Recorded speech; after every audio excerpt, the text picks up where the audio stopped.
Topper बेटा हमेशा ना नोट्स ऐसे बनाते हैं जिससे उनका रिवीजन इतना पावरफुल हो जाए। वन शॉट लेक्चर जब भी आप देख रहे हो, साइड बाय साइड आपको अपने नोट्स बनाने हैं। तो जो भी आपको लग रहा है कि ये मुझे याद रखनी है for your exam, you have to stick that sticky notes. तो क्लास 9 में आ गए, ट्यूशन में मजा आ रहा होगा, स्कूल में मजा आ रहा होगा, लेक्चर्स इतने इंटरेस्टिंग होते हैं, बट जब घर पे आते हैं और देखते हैं नोटबुक में तो आपको इतना कुछ अपीलिंग नोट्स नहीं मिल रहा होगा। बट आपको एक मैं सीक्रेट बताना चाहती हूँ इस वीडियो में, वीडियो को एंड तक देखिएगा। दिस साइड कृषि मैम, स्वागत करती हूँ आप सभी का इस चैनल पे।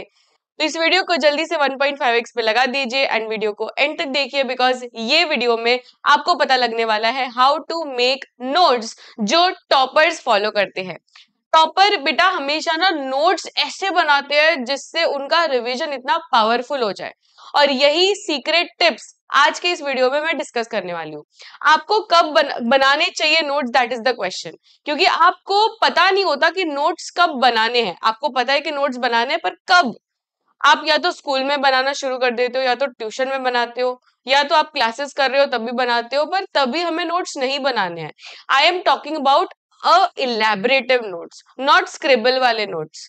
जब स्कूल में पढ़ा रहे हैं तो तभी स्क्रिबल वाले नोट्स चल जाएंगे, क्योंकि वो रनिंग नोट्स, जो आप रनिंग नोट्स कहते हो ना, कि टीचर कुछ बोल रहे हैं और वो बोल रहे हैं कि ये इंपॉर्टेंट है तो लिख दिया, तो फटाफट से लिख दिया, तभी हैंडराइटिंग हम नहीं देखते या स्केल पेंसिल ऐसा कुछ यूज नहीं करते, फटाफट से लिख देते हैं।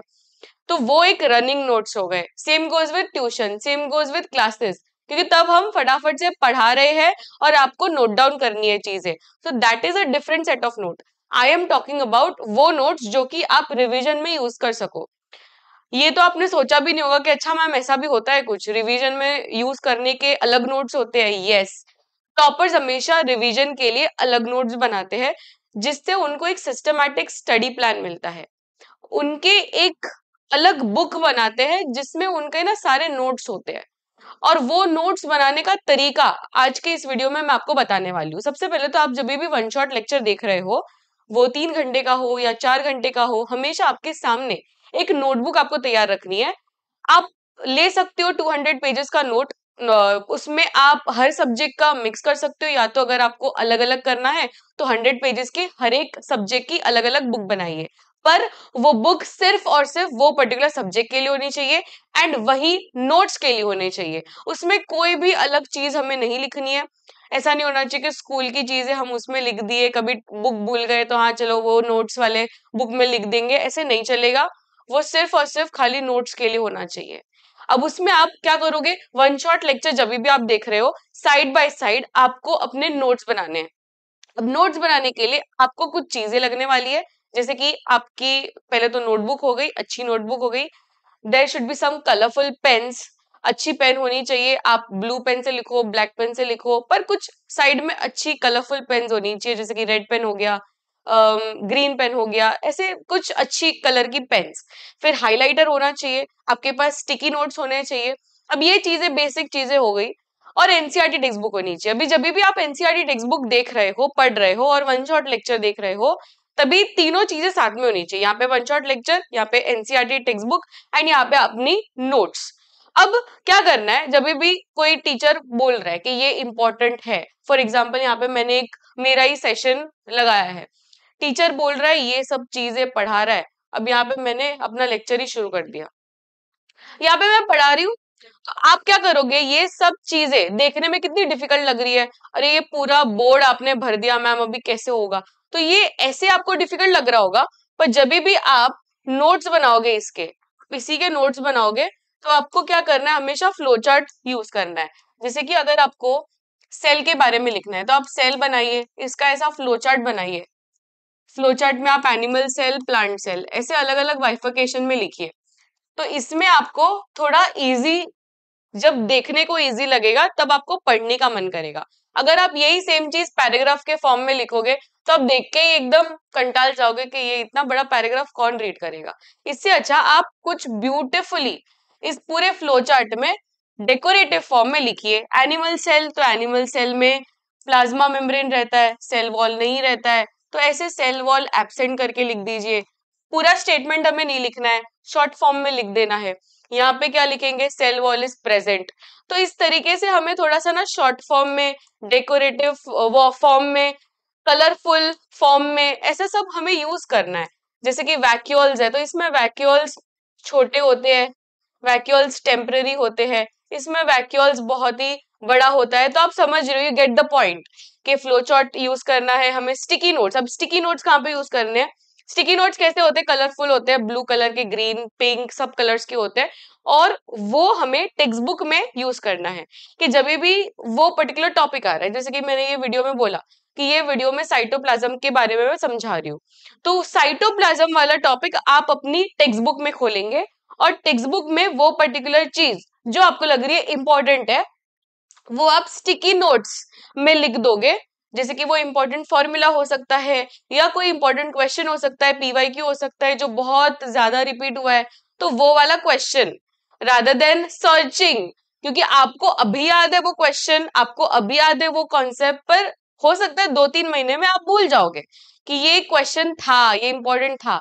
तो ये कैसे याद होगा? आप स्टिकी नोट्स में लिख दोगे, वही पर्टिकुलर पेज में चिपका दोगे एनसीईआरटी टेक्स्ट बुक का, सो दैट नेक्स्ट टाइम जब भी आप रिवीजन करने बैठ रहे हो तो आपको फिर से वो स्टिकी नोट दिखेगा, तो आपको याद आएगा, अरे वो इंपॉर्टेंट बोला था मैम ने, तो फिर से आपको वो चीजें याद आएगी। तो जो भी आपको लग रहा है कि ये मुझे याद रखनी है for your exam, you have to stick that sticky notes. फिर तीसरी चीज मैंने यहाँ पे हाइलाइटर लिखा है। हाइलाइटर भी बहुत इंपॉर्टेंट है, क्योंकि एनसीईआरटी रीड करते वक्त इतने सारे पैराग्राफ्स होंगे, इतने सारे पेजेस होंगे, 10 पेजेस, 12 पेजेस, हर एक पेज इंपॉर्टेंट तो नहीं होता, हर एक पेज में सारी लाइंस भी इंपॉर्टेंट नहीं होती है। तो हर एक पेज में जो भी इंपॉर्टेंट लाइन है उसको हमें हाइलाइटर से हाईलाइट कर देना है, सो दैट नेक्स्ट टाइम फिर से आप जब रिवीजन करने बैठोगे आपको पता है कि कौन सी लाइंस इंपॉर्टेंट है, और उसी में आप फोकस करोगे। सारी लाइंस में फोकस नहीं करोगे, जिससे आपका क्या होगा? टाइम सेव होगा। तो ये सब चीज से आप अपना टाइम सेव कर सकते हो एंड रिवीजन फास्ट कर सकते हो। फिर mark with pencil in NCERT, जब भी आपको मार्किंग करनी है तो पेन से नहीं करना, पेंसिल से करना। Keep it clean and tidy. Dedicated notebook होनी चाहिए, ये तो मैंने आपको बोल ही दिया already. Flow chart, mind map, short notes and long notes के जरिए आप अपने नोट्स बना सकते हो। कट कर देना।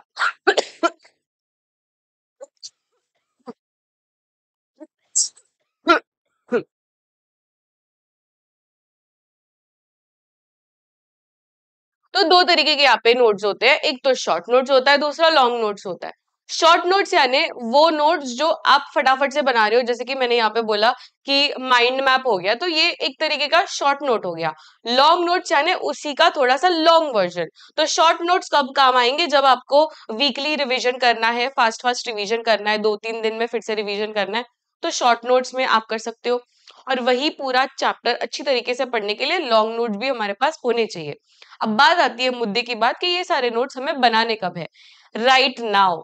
Right now is the time, क्योंकि अब आपको सिर्फ 3 महीने में अपना सिलेबस कंप्लीट कर लेना है। सिलेबस यानी आपके 9th स्टैंडर्ड, क्योंकि आप 9th स्टैंडर्ड के बच्चे हो, तो 9th स्टैंडर्ड में आपका जो भी एग्जाम का पोर्शन है वो पर्टिकुलर उतने चैप्टर्स एटलीस्ट कर लेने हैं। पूरा टेक्स्ट बुक नहीं करना, क्योंकि 10th स्टैंडर्ड में पूरा टेक्स्ट बुक करना है। 9th स्टैंडर्ड में सिर्फ और सिर्फ जितना एग्जाम में पूछे जाने वाला है उतना हमें कर लेना है। तो वो सारे चैप्टर्स का हमें नोट्स बना लेना है, because after once your exam is declared कि ये महीने में एग्जाम होने वाला है, तब आप नोट्स नहीं बना सकते हो। तो you have to make your own notes right now. Even summer vacation is the right time, क्योंकि समर वेकेशन में आपको क्या करना है? नोट्स ही बनाने हैं, पढ़ाई ही करनी है, राइट? तो ये सब चीजों से आपको अपना टाइम मैनेज करना है, जिससे आपका रिवीजन एकदम स्मूथ हो जाए।